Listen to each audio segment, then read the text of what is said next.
which is graphite, and the other one is diamond. Both the allotropes will have different physical properties. An example which we can take over here is that graphite, it is a good conductor of electricity. It is soft, whereas when we are talking of diamond, diamond is very, very hard and it is a bad conductor of electricity. So the allotropes, they have different structures and they have different properties. The shapes and the characteristic properties of graphite and diamond we will study in the next section. Then the next one, that is our metallic solids. The metallic solids have constituent particles as metals, or we can also say that the constituent particles are electrons and kernels. Electrons are negatively charged, whereas kernels which are positively charged. So they have special forces of attraction between them, and these special forces of attraction, they are known as metallic bonds. They are known as metallic bonds. All the metals, they come under this category. All the metals, they come under this category, like copper, sodium, aluminium, silver, etc. Right? So this is the entire classification based on the type of constituent particles. Let's quickly take a recap. Molecular solids, the constituent particles, they are going to be molecules with three different forces of attraction. If we have a non-polar molecule, the forces of attraction is London forces. If we have a polar molecule, the forces of attraction is dipole-dipole interactions. And if we have hydrogen bonded molecules, the forces of attraction, that is going to be a hydrogen bond, which is a bond between hydrogen and a highly electronegative atom.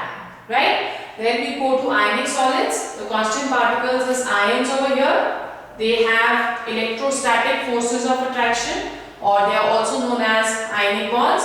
These are one of the strongest bonds which are present amongst all. Examples are NaCl, KCl, MgCl2. All the ionic substances, they come under this category. The third is your covalent solids. The covalent solids have atoms as their constituent particles, or जो bonds है उसके बीच में, they are the covalent bonds. An example is carbon, the two allotropes of carbon, graphite and diamond. And then we come to metallic solid.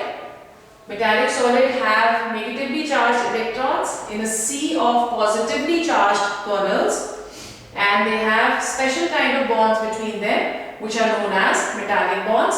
All the metals, they come under this category. So this is our first section of our chapter 1.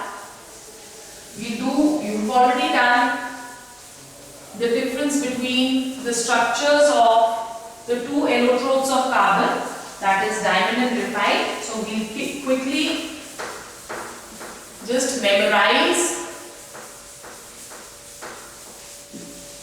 what it is.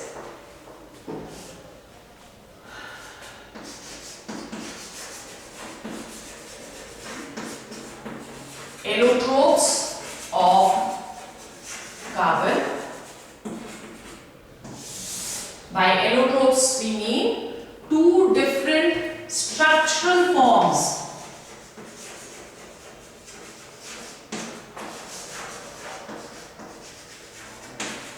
of the same element. Two different structural forms of the same element. We are going to discuss two allotropes of carbon over here. The first one is diamond,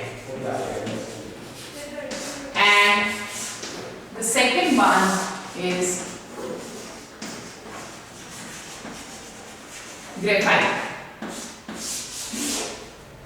Diamond and graphite. Now in case of diamond, each carbon atom is covalently bonded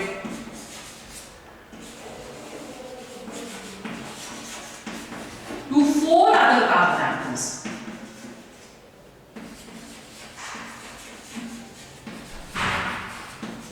Four other carbon atoms. So if we look at the structure,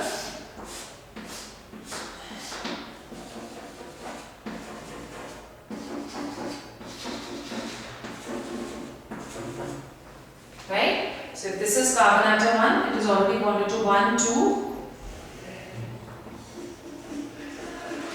3, 4, right? Similarly, if we are looking at this carbon atom, already bonded to 2,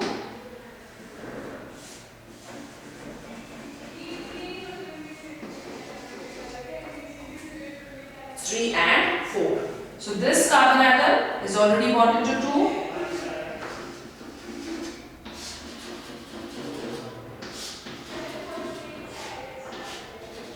So this is how your structure of diamond that is going to be. The hybridization in case of diamond, it is sp3. As a result of its 3-dimensional network, diamond that is the hardest substance known. Whereas when we are talking of graphite, graphite has a sheet-like structure. It has a sheet-like structure, or we can also call it a layer structure, where both the layers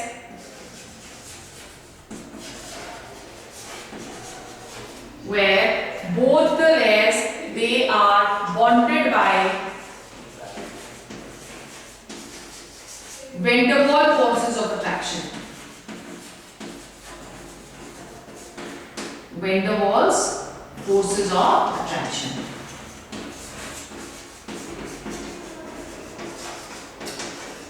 So when we are looking at the structure of graphite,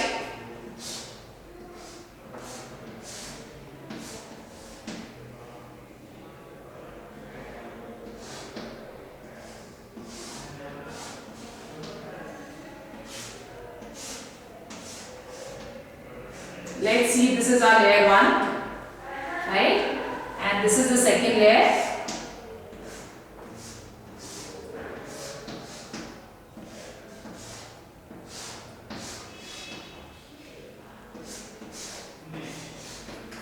Both the layers, as I just said, they are attached to each other or bonded to each other with the help of van der Waals forces of attraction.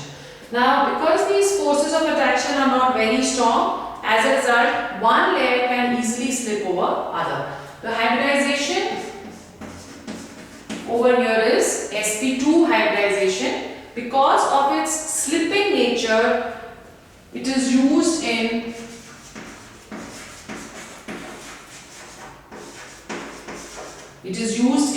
lead pencils, and also it is used as a lubricant, as it is very, very soft. Over here, graphite is a good conductor of electricity, because when we are looking at one of the carbon atoms, we see that it is connected to 3 other carbon atoms. As a result, one electron over here is free, and this electron is responsible for conduction of electricity in case of graphite. So quickly see the differences between diamond and graphite. In case of diamond, each carbon atom is covalently bonded to 4 other carbon atoms. Over here, each carbon is bonded to 3 other carbon atoms. This has a sheet-like structure, whereas diamond has a 3-dimensional structure. In case of diamond, because of its 3-dimensional structure and sp3 hybridization, it is the hardest substance known, whereas this is soft, as a result of which it is used as a lubricant, and also as one layer can easily slip over the other layer, therefore it marks the paper black. And it is used as what? It is used as the lead of lead pencils. So this is our first topic of our solids, that is the classification of solids.